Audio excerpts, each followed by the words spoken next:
من يهده الله فهو المهتد ومن يضلل فلا هادي له وأشهد أن لا إله إلا الله وحده لا شريك له وأشهد أن محمدًا عبده ورسوله وصفيه وخليله وصلوات الله وسلامه عليه وبعد السلام عليكم ورحمة الله وبركاته. الحمد لله الذي فضلنا على كثير من عباده المؤمنين.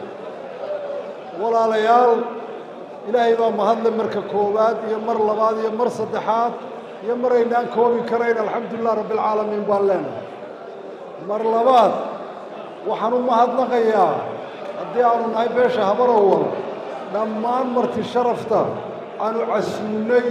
إنك لصق يبقى شيء حفلته بغر عثمان أو محمود أنا كم موسى إنه أنا كشرف إنه آد يا دماء سنتين دمانتين جزاكم الله خيرا الله يذكرهم المريض وعن مرصدحات ما هاد نقيا وسكارو ما هاد نقيا مدحض السياسة كسوق يبقى لي حفلة أو حفلة دقن أو أن يبقى شقاء كل هاي إن لحوشيء إن لما موصي بغركا إن حفلة إن لفرحان وقت جود قال جاي الأهري أي أهريان مشرحة مدحوينه كلينك حسبك كلية بدونيها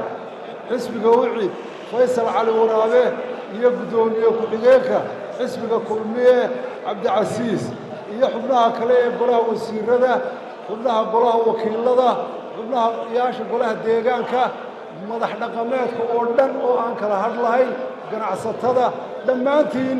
gacmo furan iyo qalbi furan baan idinku soo dhaweynaynaa waana idinka mahadnaqaynaa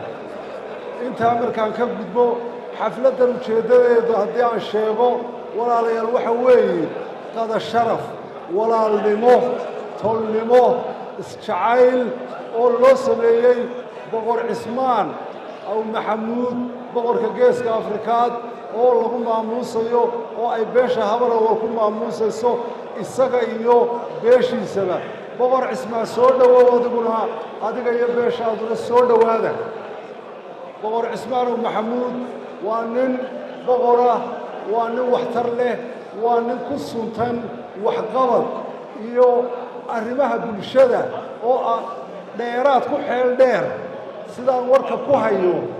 maruu jeelka galay intaasoo magood ayuu ka soo bixiyey maxaabiis xidhnayd intaasoo dayn lagu lahaa oo maxaabiis xidhnaydna isagaa ka soo bixiyey boqor maxamuud maalintii lagu xidhay waxaa laguu geeyey jeelka inaad xasanaadkaa soo shaqaysato allah kaa abaalmariyo intuu dibadda joogana wax badan buu qabtaayo waa ninka boqora ee boqol halaadoo geela nin kaga bixin kara mag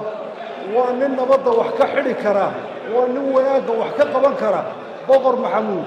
boqor cismaan waxa ay soo dhawayntani daaran tahay waxtarka aad dalka ku leedahay iyo shakhsiyadda aad tahay iyo heerka aad taagan tahay boqor muddo badan baa dalka ka maqnayd waanu ku soo dhawaynaynaa soo dhawow baanu ku leenahay aad iyo aad baad u mahadsantihiin wabilaahi towfiiq wasalaamu calaykum waraxmat ullaahi wabarakaatu